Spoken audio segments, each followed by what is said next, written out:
Hey, what's up, everyone? So today we're gonna go over the results of what happened, what was announced, and what I think is probably gonna be the outcome due to these rivalries and what's gonna happen next.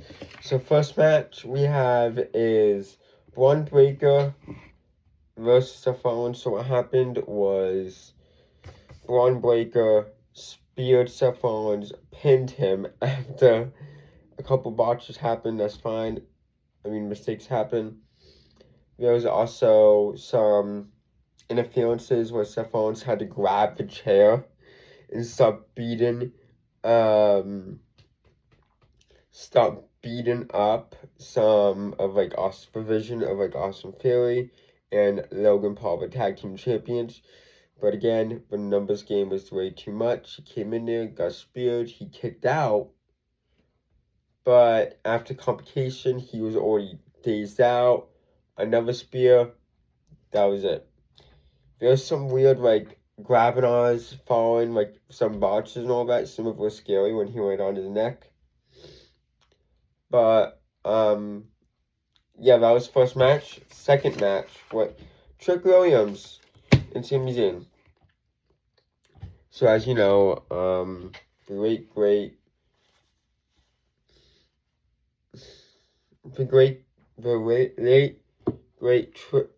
gingerbread man passed away due to Sami Zayn. Sami Zayn, yeah, I'm sorry if I sound congested. I'm still sick a tiny bit. Yeah, he passed away. Yeah, the gingerbread man, a great guy. He died in the hands of Sami Zayn, as you know, sadly. So, brought to you by last week. It was some complication where the Aussie obviously hit him with a candlestick. But let's just talk about right now. Not right now, but yet last night. So Sami Zayn was about to win. A candlestick was hit by Wwe by a candy cane.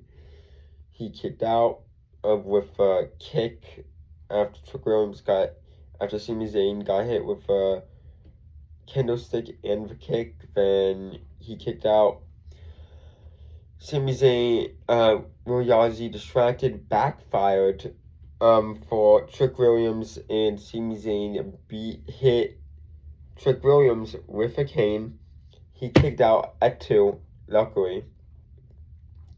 Then Sami Zayn started beating the crap out of Wwe with the candy cane, whipping him non-stop with it and beating him down. That was nuts. Then when Wwe just came and just chilled all that near the barricade and stuff, Sami Zayn Haruva kicked him in the back of the head, knocking him out.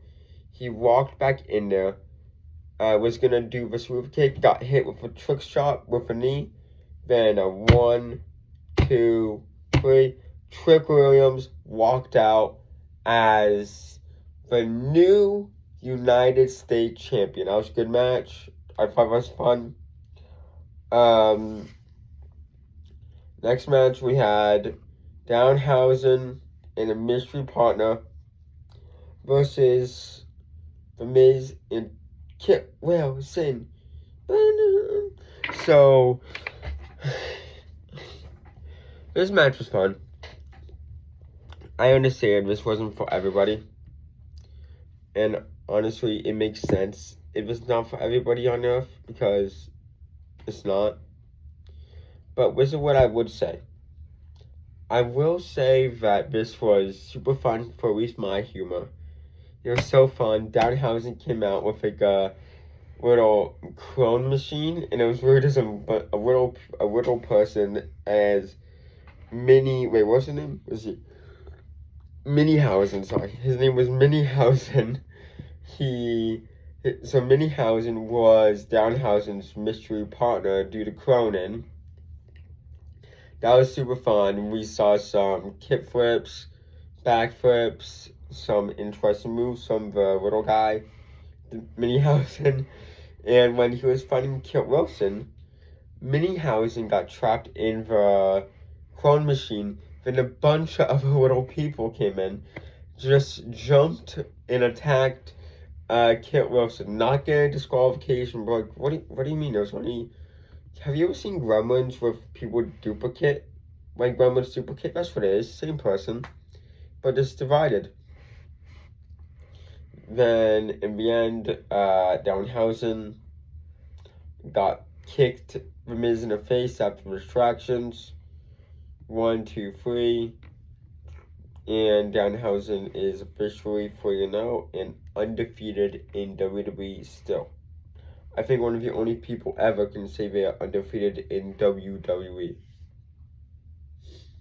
So, next match was the Io Sky versus Asuka.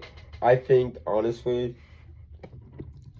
Asuka versus Io Sky, that was a very fun match, even though it was like probably around 15 minutes, I don't know the exact time. But you just straight up with like, we saw some mist. We thought there was some mist. Io Sky blocked it with like a little iPad thing for case. Then we got Asuka walking in her submission a bunch of times to make Io Sky tap out. Did not happen. Luckily for her, she got out almost free. Then eventually she hit a finisher, a moon dive. Then, why am I saying then a lot? Wow. After that, we got 1, 2, 3. Io Sky won. But after the match, it was interesting because Asuka cried and hugged her. There's rumors that she retired. I don't know. I'll go back after this to explain more. Then John Cena. Okay, then after that match, we had the announcement of John Cena. I thought it was going to say something stupid like, oh, WWE TKO made this amount of money, or WWE Now.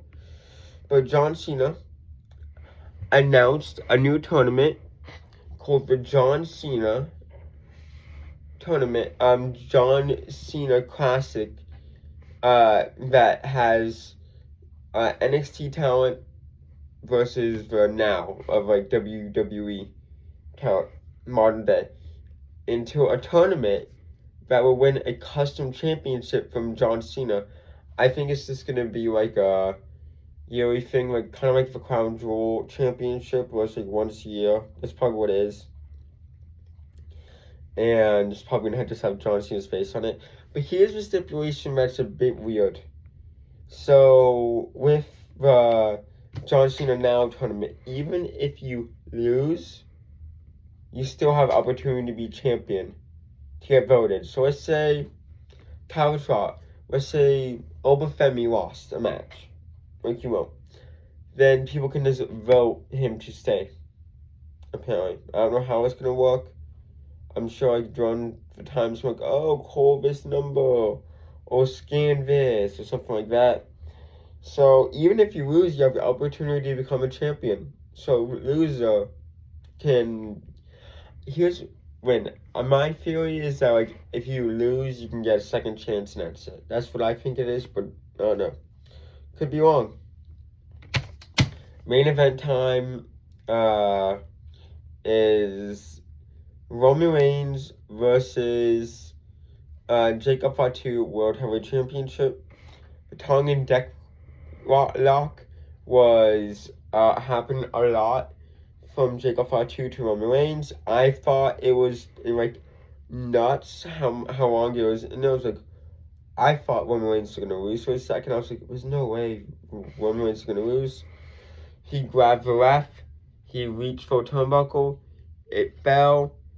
An exposed turnbuckle, so it's shown. He after like a million, like 5 spears and everything, but in the end, Jacob Fatu got hit with the turnbuckle, dodge, spear, 1, 2, 3. after the match where it gets interesting. After the match, we saw the one and only Jacob Fatu start beating the crap out of Roman Reigns. He was getting choked out. Adam Pearce, management, and so many others were just getting beaten down. Nobody could stop him. It ended off with Jacob Fatu saying, basically saying, "Don't mess with me, this is not over." Then Roman Reigns said, basically, it showed, "Well, you're not going to be here anymore, Jacob." Like, making sure Jake basically saying that he's not stable and he can no longer be here. And this is why he's never here. And that was the show. Here's my overall thoughts. I would give it like a B plus A. I would give it an A, probably. I really liked it for a B plus pay-per-view. I was shocked. It was a good pay-per-view. I had very low expectations. But, Wrestling Reports rate it as a B minus. Agree, disagree. I can see that why it's B minus, but I think it's B plus to an A minus. But that's just me. I honestly think that it was interesting. I think that after the Braun Breaker beating after Braun Breaker defeated Seth Rollins, I think it's going to continue. Seth Rollins is going to ask for a rematch, work for friends, because the numbers game caught up with him. He had no one to help him, and he lost. So yeah, he lost. Because of that. He had no friends, nothing.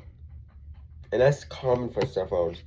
Recently, he lost to Gunfoot, now it was the Braun Breaker. So what I see transpiring, oh, that's a good vocabulary word, is that he is going to try to make amends with the Street Profits, Joe Hendry, and others. Then gain friends. We're going to have a 6-man tag where the Street Profits will Seth Rollins versus Vision. I think the Vision might win just to divide, but during a pay-per-view, it's going to lead into Seth Rollins defeating Braun Breaker with the W to have a trilogy. Then a third match. I don't know who's going to be in the third match. I think Seth Rollins, but I don't know. Time has to tell, but right now, I think Seth Rollins is going to just gain some support, get some friends, and potentially win. Next match. I'm just have this just so I don't go out of order. I'm not gonna lie, and just so I don't forget anything. Trick Williams defeating the murderer who killed the gingerbread man, Sami Zayn. Sami Zayn, I think goes from here is that Trick Williams is probably gonna face someone else, or that there's gonna be like a United States championship match in like SmackDown or whatever. Sami Zayn costs Trick Williams the win by DQ. Sami Zayn could lose himself, turn heel, meaning bad, then just destroy him, and eventually, possibly even beat him for the United States Championship to become the new United States champion, in my opinion. And eventually, or what's next for Sami Zayn is that he's just gonna lose it, or maybe he's just gonna be like the goody tissue again. I can see this WWE just forgetting this, and he goes back to beating Sami Zayn, probably feuding with Cody Rhodes, maybe. Gonna lose that. He's gonna lose to Cody Rhodes for the championship. Then maybe, like, I don't really know what goes on from Sami Zayn from here. He's either gonna lose his mind, attack Trick Williams, and turn heel, and just attack his friends because of his loss, or he's gonna be goody tissue again and just be nice. While Trick Williams,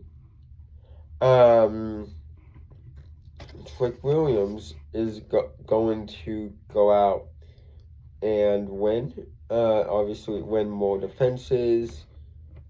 Maybe face Mello, Kamal Hayes, possibly. I think he's probably gonna win, but I honestly don't know. And he continues being Trick Williams. Maybe turn face eventually and a good guy because he's very beloved. But I'm not really sure. Danhausen, what do I see Danhausen going from here for the next match? I think that Danhausen is going to go back and just do a stick, curse people, maybe still feud with a Miz and Kit Wilson. Goes on to maybe have a match with something random, doing stupid stuff, cursing people, having talks back and forth, making people laugh with the little people, and probably feud with The Miz. Well, on SmackDown, I think The Miz is going to come back frustrated, confused, and angry, saying, kind of like maybe blaming Kit Wilson or just like losing his mind because he lost to Danhausen, so he's trying to figure out what to do. You know? That's what I think is going to happen, but I don't know. That's just, and Kit Wilson just going to continue doing his stick thing. He's going to probably work with The Miz still. I don't know what's going to happen from there. Don't know. Then we have Io Sky. I think Io Sky is probably going to move up to like the mid-card division. Maybe eventually win the Intercontinental Championship. I don't know. Just do her thing. She's probably going to go do matches. Probably going to thank Asuka. And do a stick. Probably start a rivalry with like the Judgment Day once again. Maybe have a little mini feud with Liv Morgan and lose. That's what I can possibly see her doing. But we're going to wait till tomorrow to figure that out. Well, when I see Asuka, well, I heard rumors that she's retired or semi-retired. What I think is that she probably is retiring. But not as sense as we think. Probably she's either gonna be semi-retired, like I said, or just do what she was doing, probably turn face, apologize, do her stuff. I don't know. Probably, honestly, I can see her getting released, honestly. Because she's gonna be gone for a while. Maybe Kairi Sane somehow returns and attacks Asuka. I don't know. That's all I see. I don't know. Next match. Okay, so the John Cena tournament. I don't really watch NXT that much. I need to go back and maybe watch it. I don't know. But I keep saying I am, but I never do. I will this week to see how it goes. I don't know. The John Cena tournament, I think it's going to be interesting. There's probably going to be a Kelly Dragala in there. And, like, probably, like, Otis, people like that in there. And, like, people who are big main. I'm pretty sure it's going to be either super stupid or super cool. We're going to have a tournament. Eventually, maybe same night or over, like, 2-3 weeks. We're going to have a new champ. I have no idea. I'm just going to find that out. For main event, where do I see Roman Reigns going from here? Because he won, I see Roman Reigns either taking time off, most likely, and he's not going to be here for a while, and that's an excuse, or he's going to come back on Raw or next week and just say how bad Jacob Fatu is and stuff like that, you know what I'm trying to say? Probably like, hey, Jacob Fatu is doing bad with this, or doing bad with this, but this is my personal opinion, but I don't know. For Jacob Fatu, I think he's gonna probably like somehow break in when he's fired. Just start beating people down, taking out on the Usos. Maybe have him in a couple squash matches where he wins, and eventually leads up to a match with Roman Reigns somehow. Roman Reigns wins. That's what I think's gonna happen. But yeah, that's pretty much it. Overall, I think this was a pretty good show. I think Raw will be interesting. And yeah, I'll see you guys tomorrow. Peace.